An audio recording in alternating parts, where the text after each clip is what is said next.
ఉమ్మడి ప్రకాశం జిల్లా చీరాల కోర్టు ఆవరణంలో సోమవారం న్యాయవాదులు చేపట్టిన దీక్షకు దళిత మహాసభ రాష్ట్ర అధ్యక్షుడు మాచవరపు జూలియన్ మద్దతు తెలిపారు. ఈ సందర్భంగా జూలియన్ మాట్లాడుతూ చిన్న సన్నకారు రైతుల భూములకు ఈ ప్రభుత్వంలో రక్షణ లేకుండా పోయిందని అన్నారు.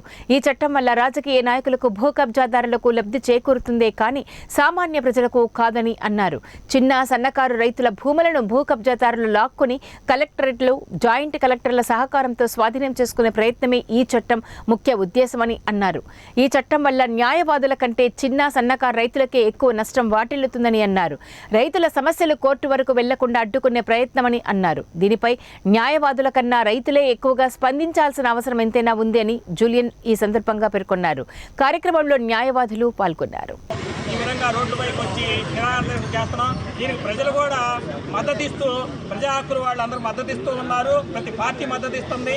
అంటే ప్రజల్లో కూడా చైతన్యం వచ్చి ప్రతి ఒక్కరి ఆస్తి, ప్రతి ఒక్కరి హక్కు, వాళ్ళ హక్కుని, వాళ్ళ ఆస్తుల్ని కాపాడుకోవాలని చెప్పని ఈ నిరాదరణ ద్వారా మేము నిరసన తెలియపరుస్తూ ప్రజలకు తెలియపరుస్తున్నాం.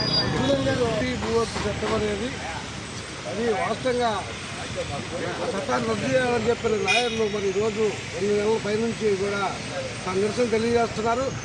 అయితే ఆ సమస్య అనేది వాస్తవంగా లాయర్ల కంటే ప్రజలకు అవసరం. ఎందుకంటే చిన్నకారు సన్నకారు రైతులు వాళ్ళ భూములను కబ్జాలు చేసి, ఉన్నతమైనటువంటి వాళ్ళు కబ్జాలు చేసి ఆ భూములను కోర్టుకు వెళ్లకుండా వాళ్ళు జాయింట్ కలెక్టర్ ఆర్డీఓ ద్వారా ఆ సమస్యను పరిష్కరించుకోవచ్చని సిద్ధాంతం తెచ్చారు. అయితే ఈరోజు రాజకీయ పరిస్థితి ఆర్డీఓ కానీ జాయింట్ కలెక్టర్ కానీ ఎవరి చేతుల్లో ఉంటారు. ప్రభుత్వ అధికారం ఉంటే ఆ